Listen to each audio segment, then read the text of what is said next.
Imagine you're just 7 years old, chosen to serve the goddess Vesta for 30 years. A sacred flame depends on you to protect Rome, and if you make a mistake like letting the fire go out or falling in love, you could be buried alive. Would you dare live a life so glorious yet so terrifying? You're one of 6 Vestal Virgins, priestesses serving Vesta, the goddess of the hearth and family, a symbol of purity and Rome's survival.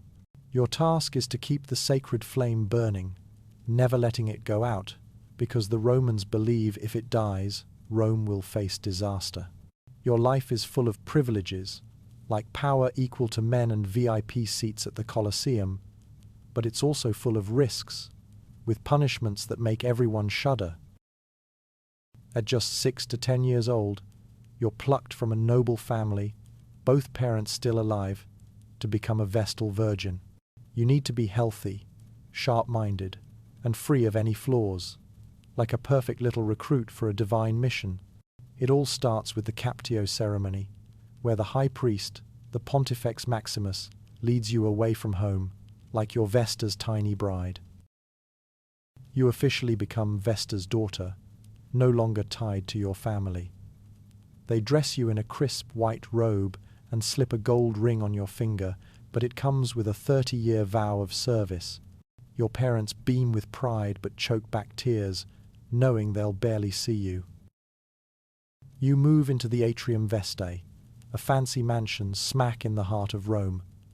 During the initiation, they chop your hair short, a clear sign your childhood's over.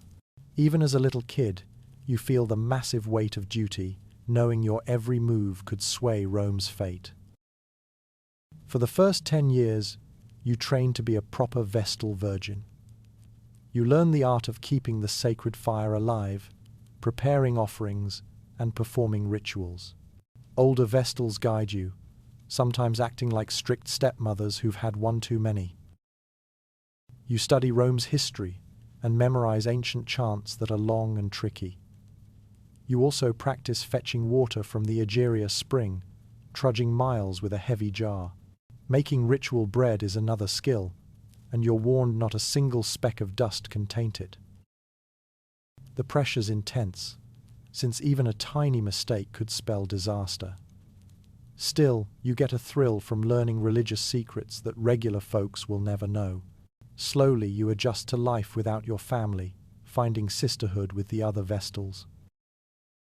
After a decade of hard work, you're ready to step up to the real deal. Active service as a Vestal Virgin. Those years of training have shaped you, but the real challenges are just beginning. You're no longer a kid learning the ropes. You're a key player in Rome's survival.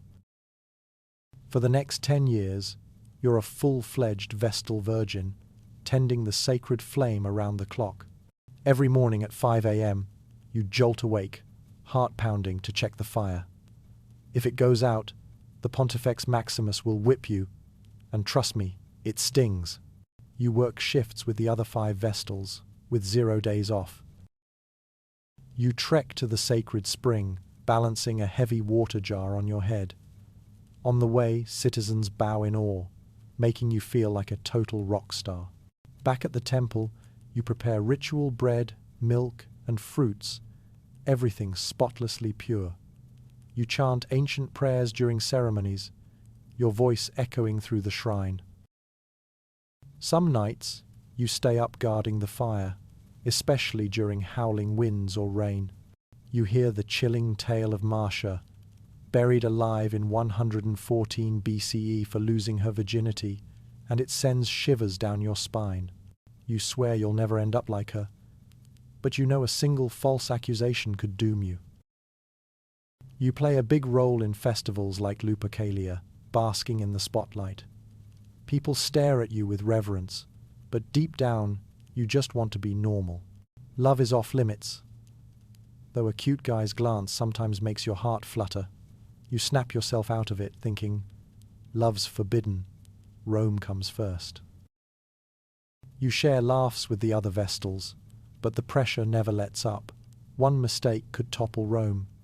You dream of a day off, but that's pure fantasy. Your life teeters between glory and dread, a high-stakes balancing act. In your final 10 years, you become a mentor to the younger Vestals.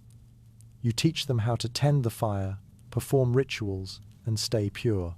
At just 30, you feel like an old auntie, which is honestly pretty funny. You get more free time but still join ceremonies, proud to watch your students grow into their roles.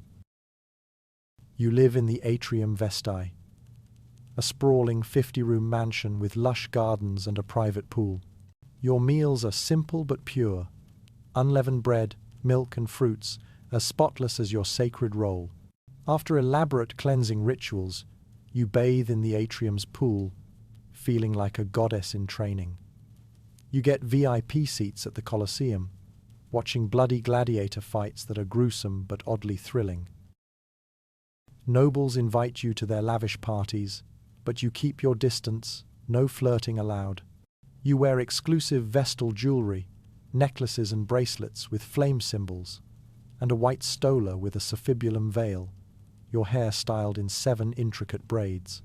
A personal hairdresser visits daily, and you joke they're your closest pal. Celibacy is non-negotiable, no hand-holding, no lingering glances, and definitely no marriage or kids for 30 years, a vow that weighs heavy. In your free time, you read, play the lyre or embroider, channeling proper ladylike vibes. When duty calls, you're rushing around the temple, tending the fire and prepping rituals. At night, loneliness creeps in with no one to confide in, but the citizens' reverence, treating you like a deity, fills you with pride. You once pardoned a criminal, feeling like you hold the power of life and death. You meet emperors and officials, always keeping a dignified front. With the other Vestals, you laugh, joking you're Rome's most powerful woman. Deep down, you're just a girl with ordinary dreams, living a life that's both glamorous and grueling. You can't help but wonder, could you have lived differently? If the sacred fire goes out, you're whipped until your skin tears, scars serving as a permanent reminder. If accused of breaking your vow of chastity, you face a merciless special trial. If found guilty, you're buried alive in an underground tomb outside the city, equipped with a bed, food and water, but sealed shut forever. You'd starve in darkness, a horrifying end that haunts your nightmares. The public watches, torn between pity and fear, your fate a grim lesson for all. Any man involved is whipped to death. No one escapes punishment. False accusations, sometimes from jealous servants or family foes, are a constant threat. You hear of Tuccia, who proved her innocence by miraculously carrying water in a sieve, and you pray for a miracle like hers if you're ever accused. After 30 years, you're finally free. But what's so fun about freedom at 40? You get a monthly pension, plenty to live comfortably. You could marry, but most Vestals don't. You're too used to the single life. Some stay at the Atrium Vestae, lending a hand to younger Vestals, while others buy their own homes, living independently and still respected. You hold rare privileges for a Roman woman, like owning property and voting. But watch out. Some folks, like Crassus with Licinia, might try to take advantage of you. You can travel Rome, though people still call you former Vestal. At night, you feel lonely without a husband or kids, yet you're proud of your past. Your new chapter could be joyful or tinged with sadness, it's up to you. Emperor Elagabalus caused a massive scandal by marrying Vestal Aquilia Severa. He divorced her, remarried, and ended up murdered, stabbed, beheaded, and tossed into a river. Tuccia proved her innocence with a miraculous sieve that held water. Aemilia served an epic 53 years, becoming a Vestal legend. Claudia, with divine strength, pulled Cleopatra's ship using just her veil.